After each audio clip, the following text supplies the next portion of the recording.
दिव्य वचन जीवन वचन दिव्य वचन जीवन वचन। सबको जय यीशु कृष्ण में प्यारे भाई और बहनों, आज कलीसिया ईश्वरीय दया का रविवार यानी डिवाइन मर्सी संडे मना रही है। कई बार जिंदगी में ऐसा होता है कि जब हमसे बहुत बड़ी गलती हो जाती है या जब हमारे जीवन में भारी उलझने आ जाती है तो हम डर के मारे खुद को एक बंद कमरे में कर लेते हैं, अपने आप को अकेलापन कर लेते हैं। हमें लगता है कि ईश्वर हमसे नाराज है और वे हमें सजा देंगे। लेकिन प्यारे भाई और बहनों, प्रभु सजा देने वाला प्रभु नहीं है। हमारा प्रभु सजा देने वाला नहीं बल्कि दया का अथाह सागर है, दया करने वाला प्रभु है। आज के पवित्र पाठ हमें यही सिखाते हैं कि प्रभु कैसे हमारे डरों और बंद दरवाजों के बीच आकर हमें अपनी शांति और दया देते हैं। आइए पवित्र बाइबल से पाठों को सुने और फिर उस पर मनन चिंतन करें। आज का पहला पाठ प्रेरित चरित अध्याय 2 पद संख्या 42 से 47 तक। नए विश्वासी दक्षित होकर प्रेरितों की शिक्षा सुना करते थे। भातृत्व के निर्वाह में ईमानदार थे और प्रभु भोज तथा सामूहिक प्रार्थनाओं में नियमित रूप से शामिल हुआ करते थे। सबों पर विस्मय छाया रहता था क्योंकि प्रेरित बहुत से चमत्कार एवं चिन्ह दिखाते थे। सब विश्वासी एक हृदय थे। उनके पास जो कुछ था उसमें सबों का साझा था। वे अपनी चल अचल संपत्ति बेचते थे और उसकी कीमत हर एक की जरूरत के अनुसार सबों में बांटते थे। वे सब मिलकर प्रतिदिन मंदिर जाया करते थे और निजी घरों में प्रभु भोज में सम्मिलित होकर निष्कपट हृदय से आनंद पूर्वक एक साथ भोजन करते थे। वे ईश्वर की स्तुति किया करते थे और सारी जनता उन्हें बहुत मानती थी। प्रभु प्रतिदिन उनके समुदाय में ऐसे लोगों को मिला देता था जो मुक्ति प्राप्त करने वाले थे। यह प्रभु की वाणी है। ईश्वर को संत पेट्रुस का पहला पत्र अध्याय 1 पद संख्या 3 से 9। धन्य है ईश्वर हमारे प्रभु ईसा मसीह का पिता। मृतकों में से ईसा मसीह के पुनरुत्थान द्वारा उसने अपनी महती दया से हमें जीवंत आशा से परिपूर्ण नवजीवन प्रदान किया। आप लोगों के लिए जो विरासत स्वर्ग में रखी हुई है वह अक्षय, अजूषित तथा अविनाशी है। आपके विश्वास के कारण ईश्वर का सामर्थ्य आपको उस मुक्ति के लिए सुरक्षित रखता है जो अभी से प्रस्तुत है और समय के अंत में प्रकट होने वाली है। यह आप लोगों के लिए बड़े आनंद का विषय है। हालांकि अभी थोड़े समय के लिए आपको अनेक प्रकार के कष्ट सहने पड़ रहे हैं। यह इसलिए होता है कि आपका विश्वास परिश्रमिक खरा निकले। सोना भी तो आग में तपाया जाता है और आपका विश्वास नश्वर सोने से कहीं अधिक मूल्यवान है। इस प्रकार ईसा मसीह के प्रकट होने के दिन आप लोगों को प्रशंसा, सम्मान तथा महिमा प्राप्त होगी। आपने उन्हें कभी नहीं देखा, फिर भी आप उन्हें प्यार करते हैं। आप अब भी उन्हें नहीं देखते, फिर भी उनमें विश्वास करते हैं। जब आप अपने विश्वास का प्रतिफल अर्थात अपनी आत्मा की मुक्ति प्राप्त करेंगे तो एक अकथनीय तथा दिव्य उल्लास से आनंदित हो उठेंगे। यह प्रभु की वाणी है। ईश्वर को धन्यवाद। संत योहन के अनुसार पवित्र सुसमाचार अध्याय 20 पद संख्या 19 से 31। उसी दिन अर्थात सप्ताह के प्रथम दिन संध्या समय जब शिष्य यहूदियों के भय से द्वार बंद किए एकत्र थे, ईसा उनके बीच आकर खड़े हो गए।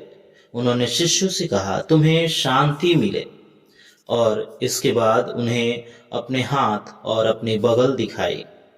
प्रभु को देखकर शिष्य आनंदित हो उठे। ईसा ने उनसे फिर कहा, तुम्हें शांति मिले। जिस प्रकार पिता ने मुझे भेजा, उसी प्रकार मैं तुम्हें भेजता हूं। इन शब्दों के बाद ईसा ने उन पर फूंक कर कहा, पवित्र आत्मा को ग्रहण करो। तुम जिन लोगों के पाप क्षमा करोगे, वे अपने पापों से मुक्त हो जाएंगे, और जिन लोगों के पाप क्षमा नहीं करोगे, वे अपने पापों से बंधे रहेंगे। ईसा के आने से पहले 12 में से एक थोमस, जो यमल कहलाता था, उनके साथ नहीं था। दूसरे शिष्यों ने उससे कहा, हमने प्रभु को देखा है। उसने उत्तर दिया, जब तक मैं उनके हाथों में कीलों का निशान ना देख लूं, कीलों की जगह पर अपनी अंगुली न रख दूं और उनकी बगल में अपना हाथ न डाल दूं, तब तक मैं विश्वास नहीं करूंगा। 8 दिन बाद उनके शिष्य फिर घर के भीतर थे और थोमस उनके साथ था। द्वार बंद होने पर भी ईसा उनके बीच आकर खड़े हो गए और बोले, तुम्हें शांति मिले। तब उन्होंने थोमस से कहा, अपनी उंगली यहाँ रखो, देखो ये मेरे हाथ है। अपना हाथ बढ़ाकर मेरी बगल में डालो और अविश्वासी नहीं बल्कि विश्वासी बनो। थोमस ने उत्तर दिया, मेरे प्रभु, मेरे ईश्वर। ईसा ने उससे कहा, क्या तुम इसलिए विश्वास करते हो कि तुमने मुझे देखा है? धन्य है वे जो बिना देखे ही विश्वास करते हैं। ईसा ने अपने शिष्यों के सामने और बहुत से चमत्कार दिखाए, जिनका विवरण इस पुस्तक में नहीं दिया गया है। इनका ही विवरण दिया गया है, जिससे तुम विश्वास करो कि ईसा ही मसीह ईश्वर के पुत्र हैं, और विश्वास करने से उनके नाम द्वारा जीवन प्राप्त करो। प्रभु का सुसमाचार। हे ख्रिस्त, तेरी स्तुति हो। ख्रिस्त में प्यारे भाई और बहनों, आज के सुसमाचार में प्रभु यीशु के चेले एक बंद कमरे में डरे हुए बैठे हुए हैं। उन्होंने मुश्किल समय में यीशु को अकेला छोड़ दिया था, इसलिए वे डरे हुए थे। लेकिन जैसा कि हमने सुसमाचार में सुनते हैं, यीशु उन बंद दरवाजे के पार उनके बीच आकर खड़े हो जाते हैं और सबसे पहला उनका शब्द होता है, तुम्हें शांति मिले। यह केवल एक साधारण अभिवादन नहीं था, बल्कि यह उनकी ईश्वरीय दया का सबसे बड़ा पहला उपहार था। प्यारे भाई और बहनों, शांति देने के बाद प्रभु यीशु उन्हें अपने हाथों में कीलों के निशान और पसलियों में भाले के निशान दिखाते हैं। वे निशान यह साबित करते हैं कि जिस प्रभु ने हमारे लिए क्रूस पर इतनी पीड़ा सही, वो हमें कभी ठुकरा नहीं सकता है। इसके बाद यीशु अपनी ईश्वरीय दया का सबसे बड़ा काम करते हैं। वे उन पर अपनी सांस फूंकते हैं और कहते हैं, पवित्र आत्मा को ग्रहण करो, और कहते हैं, तुम जिनके पाप क्षमा करोगे, वे अपने पापों से मुक्त हो जाएंगे।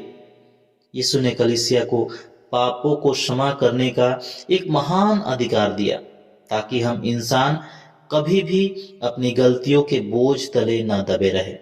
प्यारे भाई और बहनों, ये सब यीशु के जी उठने के उस पहले दिन हुआ था। लेकिन सुसमाचार हमें बताता है कि जब यीशु ने बंद कमरे में शांति और दया बांटी, तब वहां थोमस उनके साथ मौजूद नहीं था। जब बाकी चेलों ने थोमस को यीशु के दर्शन की गवाही दी, तो उसने विश्वास करने से इनकार कर दिया। लेकिन प्रभु यीशु अपनी असीम दया से थोमस को उसके अविश्वास के कारण उसे छोड़ नहीं दिए। ठीक 8 दिन बाद, यानी पास्का के दूसरे रविवार को, यीशु फिर उस बंद कमरे में आते हैं और थोमस से कहते हैं, अपनी अंगुली यहाँ रखो, देखो यह मेरे हाथ हैं। अपना हाथ बढ़ाकर मेरी बगल में डालो और अविश्वासी नहीं बल्कि विश्वासी बनो। तब थोमस के दिल से एक ही सच्चा पश्चाताप निकलता है, मेरे प्रभु, मेरे ईश्वर। प्यारे भाई और बहनों, थॉमस का यह पुकारना ही ईश्वरीय दया का सबसे बड़ा संदेश है, जिसे आज हम ईश्वरीय दया की पवित्र तस्वीर के नीचे पढ़ते हैं। हे यीशु, मैं तुझ पर भरोसा रखता हूँ। Jesus, I trust in you. यीशु ने थॉमस से कहा, धन्य है वे जो बिना देखे ही विश्वास करते हैं। भाई और बहनों, यीशु का यह धन्य कहना और धन्य वचन आज आपके और मेरे लिए है। आज के दूसरे पाठ में संत पेतरुस इसी बात को दोहराते हुए कहते हैं, तुमने उसे नहीं देखा, फिर भी तुम उससे प्यार करते हो। जब जीवन में परेशानियां या दुख आते हैं तो हमारा विश्वास सोने की तरह आग में तपता है, लेकिन यह अनदेखा विश्वास और प्रभु की दया ही है जो हमें हर मुश्किल के बीच एक जीवंत आशा और खुशी देती है। और जब एक इंसान को प्रभु की यह दया मिल जाती है और वह बिना देखे उस पर भरोसा करने लगता है, तो उसकी जिंदगी पूरी तरह बदल जाती है। लेकिन हमारे मन में यह सवाल उठता होगा, यह बदलाव कैसे होता है? इसका बहुत ही सुंदर दृश्य आज के पहले पाठ में हमें दिखाया गया है। जिन चेलों ने बंद कमरे में पवित्र आत्मा और प्रभु की दया पाई थी, वे अब एक नया परिवार बन गए थे। वे हर दिन एक साथ प्रार्थना करते थे, रोटी तोड़ते हुए प्रभु भोज में सम्मिलित होते, यानी पवित्र यूखरिस्त में भाग लेते और अपनी संपत्ति जरूरतमंदों में बांट देते थे। उनके बीच कोई भी गरीब या भूखा नहीं था। प्रभु की दया ने उनके दिलों से सारा डर और स्वार्थ निकाल दिया था और उन्हें एक दूसरे से प्यार करने वाला समुदाय बना दिया था। प्यारे भाई और बहनों, आज ईश्वरीय दया के इस महान पर्व पर यीशु हमसे भी यही चाहते हैं कि हम अपने डरों से बाहर आए, उनके घाव में अपनी सच्ची शांति पाए और अपनी कमजोरियों को उनकी दया पर छोड़ दें। और जब हम ईश्वर की यह मुफ्त दया पाते हैं तो हमें पहले पाठ के मसीहियों की तरह, यूं कहे तो ख्रिस्त को प्यार करने वालों की तरह दूसरों के प्रति भी दयालु बनना है। आज प्रभु हमसे यह भी चाहते हैं कि जिस तरह उन्होंने हमारी गलतियों को अपनी दया से ढक दिया, उसी तरह हम भी अपने परिवारों में, अपने समाज में एक दूसरे की छोटी छोटी कमियों को क्षमा करें और एक दूसरे के लिए सहारा बने। आइए हम एक क्षण आंखों को बंद करें और पूरे विश्वास के साथ प्रभु से प्रार्थना करें। हे ईश्वरीय दया के सागर प्रभु यीशु, हम आपके पवित्र नाम की स्तुति करते हैं। हे प्रभु, कई बार हम अपने डर और चिंताओं, अपनी गलतियों के कारण खुद को बंद कमरों में कैद कर लेते हैं। आज हमारे उन बंद दरवाजों को खोलकर हमारे जीवन में प्रवेश कीजिए। हे प्रभु, हमारी सारी कमजोरियों को क्षमा कर दीजिए और हमें अपनी असीम दया और शांति से भर दीजिए। हमारे विश्वास को इतना मजबूत बनाइए कि हम बिना देखे आप पर भरोसा कर सके और पहले जैसे मसीहियों की तरह अपने परिवारों और समाजों में प्रेम और एकता के साथ जीवन बिता सके। पिता, पुत्र और पवित्र आत्मा के नाम पर आमीन।